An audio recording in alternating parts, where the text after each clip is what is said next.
y'all, I'm Ashley Irons with the Janine Pruitt team at Pine & Beckett Realtors, and I've been selling real estate for 11 years now. Lately, I've been getting several questions from people regarding for sale by owner properties and why they feel like this may be the best option for them. So I decided to make a video and address these questions. So let's dive in.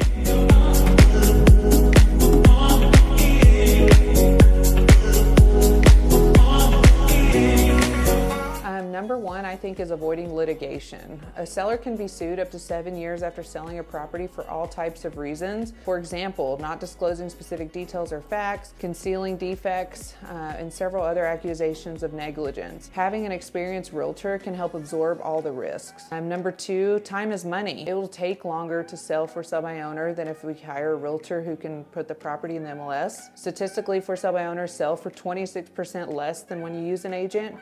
Sellers have to take off work to show the property during the day, which realtors don't have to do. Hiring a realtor to market and sell the home can save the sellers money. There's a lot of upfront costs: staging, professional photography, cleaning and hauling, make-readies, marketing, the online websites, flyers. Bottom line, it can get really expensive really quickly.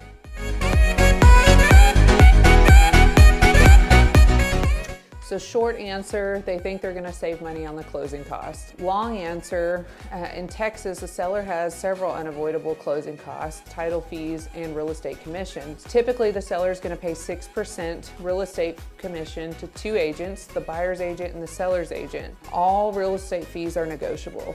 In my experience, a homeowner would list for sale by owner for two reasons. One, maybe they meet with the real estate agent. The real estate agent goes over the data and says, "I think your home is worth $450,000.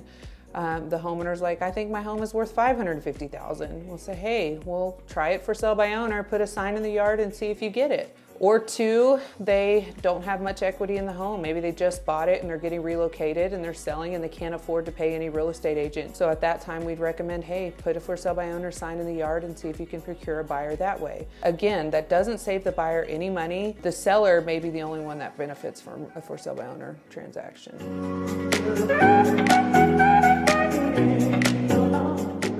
From what I've heard, buyers often feel really uncomfortable the entire time. They don't want to negotiate on their own behalf, and they end up settling for things they normally wouldn't with an agent intervening. Buyers don't know the appropriate inspection to schedule. They don't know the standards when purchasing, what's reasonable for them to ask the seller, and they don't realize that their representation is typically paid for by the seller, so they usually are the ones who end up getting hurt by the deal. So what I think you should do is you should call your agent, tell her you saw a sign and that you're interested in looking at it. Let her call the seller.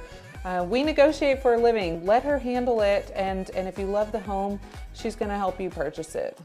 Here are some stats that I found online that I wanted to share.